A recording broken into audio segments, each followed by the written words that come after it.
wish that the third doctor who found out I have PCOS would have done differently when she diagnosed me is not to assume that I know what having polycystic ovaries means, or not to make it sound like it's no big deal.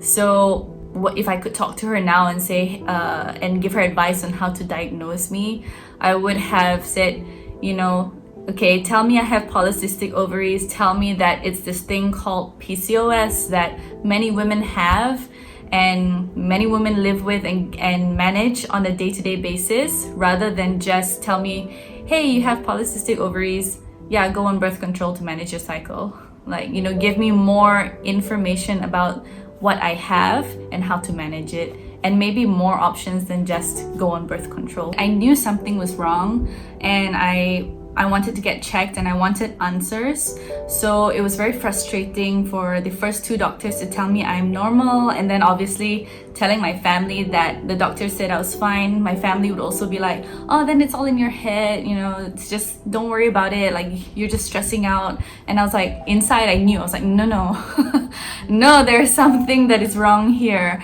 And then the third doctor, I guess, even though I didn't like the way she diagnosed me because she didn't really explain what PCOS was, I was grateful to finally have like a reason for why I was experiencing the things that I was experiencing. I was like, okay, finally there's an explanation to what's going on with myself. And then I guess also like disappointment in that, learning that this thing is something that you can't change, something that you're gonna have to deal with forever. Just having to come to terms with that, I guess I felt a bit like sad that I had to do the research myself rather than have like a medical professional tell me what this is and tell me how to manage it. It's only through after these years of experience that I realized there are other ways of managing it, like, diet control, lifestyle control, that sort of thing. But it was not a great feeling to know that most doctors that I have had conversations with will all just recommend going on birth control to regulate your periods. So it was very, very frustrating to have people tell me it's in my head, even though I knew, like deep down, I knew something was different about me. And then when I finally got diagnosed with PCOS, I told my family, like, hey, this is something that I have. So that's something to take note of. And for me, I'm a very matter-of-fact person, and I was being very rational about it. But there's this thing, I think, especially in Asian culture, where you don't talk or verbalize the things that you don't want to happen.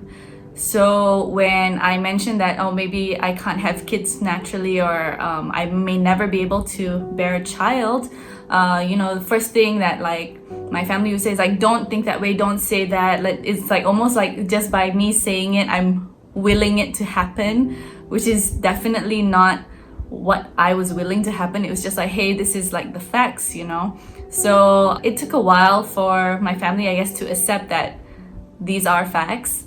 But yeah, it was a little frustrating to feel like just because I'm sharing this thing that's like real and happening, they don't want to hear it because they don't want it to be true. So the main person who supports me now in terms of like my emotional journey is my husband. He's definitely, obviously, the person who sees me go through it every day. He sees how often I have to have my periods induced. He has seen how I had the uncontrollable weight gain and what I had to do to lose it and the struggles that I had to go through. He's been by my side the whole way. So he acknowledges that it's definitely a real thing that we have to manage together. So that's been great.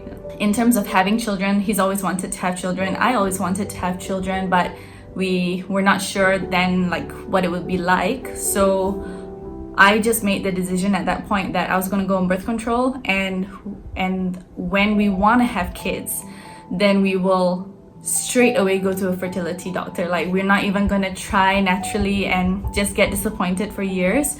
We're going to go straight to a doctor and get help immediately, and that worked for us. Like, thank God we got pregnant 3 months after going to see a fertility specialist. And I have a healthy, almost 2-year-old son now. So when we went to see my doctor, I was still on birth control. So obviously wanting to get pregnant, that was gonna be when I stopped taking birth control.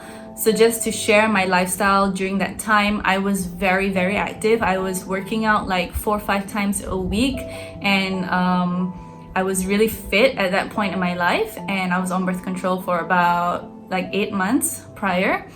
And then when we went to see him, I told him about, that I have PCOS, and then we decided, okay, let's see what our options are. So he presented to me basically all the different options we would have, from least expensive and least intrusive to very expensive and very intrusive. So I was very lucky that I managed to stay on the low end of the spectrum. The first 2 months we just had fertility pills, and then we would, based on the time in my cycle, we would have intercourse at a specific time. First 2 months failed, and in those first 2 months, whenever I took ovulation tests, they were always negative. And then on the third cycle, I told my doctor, look, every time I take an ovulation test, it's negative. I don't think I ovulate naturally. So he said, no worries, we'll give you an injection for that. So so on the third cycle, same thing, started with the fertility medication, the pills. And then when it was time for the egg to release, instead of waiting for my body to do it naturally, which it wasn't doing, we got an injection, painless injection in the stomach to induce ovulation. And we got pregnant that time, so we're pretty lucky, and I feel pretty grateful. Because the first time we decided to have a baby, we felt like it was pretty easy for us. It's actually harder this time. We've been trying since December 2020, so now it's June. It's been about half a year of trying, and we're still on the low end of the spectrum. Like we haven't tried like IUI or IVF, but it doesn't seem to be working, or my eggs are not responding. Like every time we scan, they're not really growing.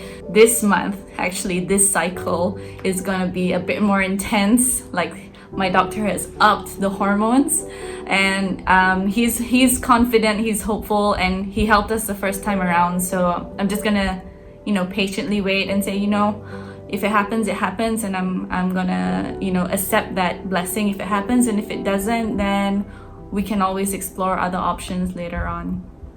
So what I would say to sisters out there who are trying to conceive is that don't lose hope. Go and find a fertility specialist and talk to that doctor. And if you don't vibe with the doctor that you found, look for another doctor, one that makes you feel like you are safe to share your concerns and your worries. So definitely find a doctor that you like and explore all the options. There are so many different ways to get pregnant in this day and age. And you know what? If you can't get pregnant, there's always adoption, and that is also a beautiful gift that you can give to a child in need.